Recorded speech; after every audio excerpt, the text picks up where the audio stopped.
ছাত্র জনতার অভ্যুত্থানের মধ্য দিয়ে আওয়ামী লীগ সরকারের পতনের পর বিগত ১.৫ যুগের মধ্যে বর্তমানে সবচেয়ে উজ্জীবিত অবস্থায় রয়েছে বিএনপি।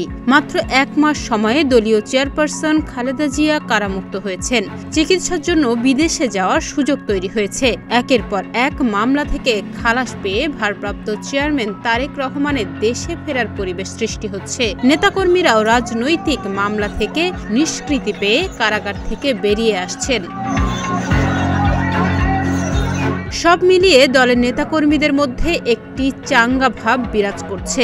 এমন অবস্থায় শনিবার ৪৬তম প্রতিষ্ঠাবার্ষিকী উদযাপন করছে বাংলাদেশ জাতীয়তাবাদী দল বিএনপি।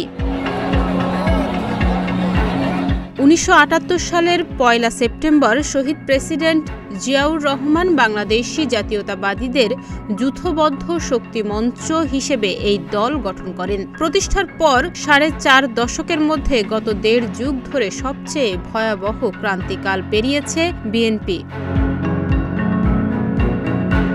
গত ৫ আগস্ট শেখ হাসিনা সরকারের পতনের পর এক অসামান্য সুবর্ণ সময়ের পটভূমিতে ফিরে এসেছে বিএনপি। মিথ্যা মামলার ফরমায়েশি রায়ে গত ৬.৫ বছর কারারুদ্ধ থাকার পর দলের চেয়ারপারসন বেগম খালেদা জিয়াকে অন্তর্বর্তীকালীন সরকার মুক্তি দিয়েছে।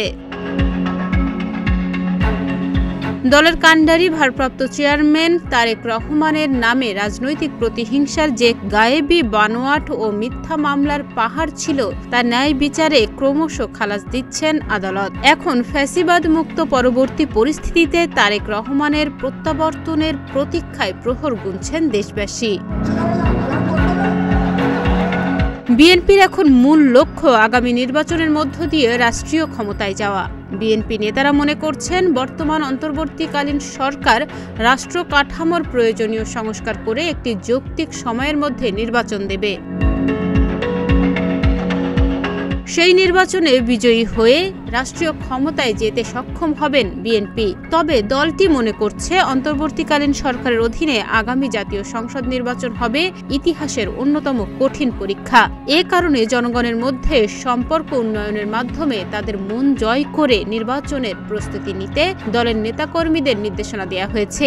এজন্য কেউ শৃঙ্খলা ভঙ্গ করলে তার বিরুদ্ধে নেওয়া হচ্ছে কঠোর ব্যবস্থাও। বিএনপি নেতারা মনে করেন ২০০৮ সালের নবম জাতীয় সংসদ নির্বাচনের মধ্য দিয়ে আওয়ামী লীগ ক্ষমতাসীন হওয়ার পর গত ১৫ থেকে ১৬ বছর বিএনপির নেতাকর্মীদের জন্য ছিল দুঃসময়ের কাল। মামলা, হামলা, জেল, জুলুম, গুম, খুন তথা নানা চড়াই উতরাইয়ের মধ্য দিয়ে যেতে হয়েছে তাদের। দলটির দাবি গত ১৫ বছরে ১.৫ লাখ মিথ্যা, গায়েবী ও রাজনৈতিক উদ্দেশ্য প্রণোদিত হামলায় ৫০ লাখেরও অধিক নেতাকর্মীকে আসামি করা হয়। মামলার বাইরেও এই সময়ের দলটির সহস্রাধিক নেতাকর্মী হত্যাকাণ্ডের শিকার হন। ৫ শতাধিক নেতাকর্মীকে গুম করা হয়, যাদের মধ্যে এখনও অর্ধশতাধিক গুম রয়েছেন। ডেস্ক রিপোর্ট, প্রতিদিনের বাংলাদেশ।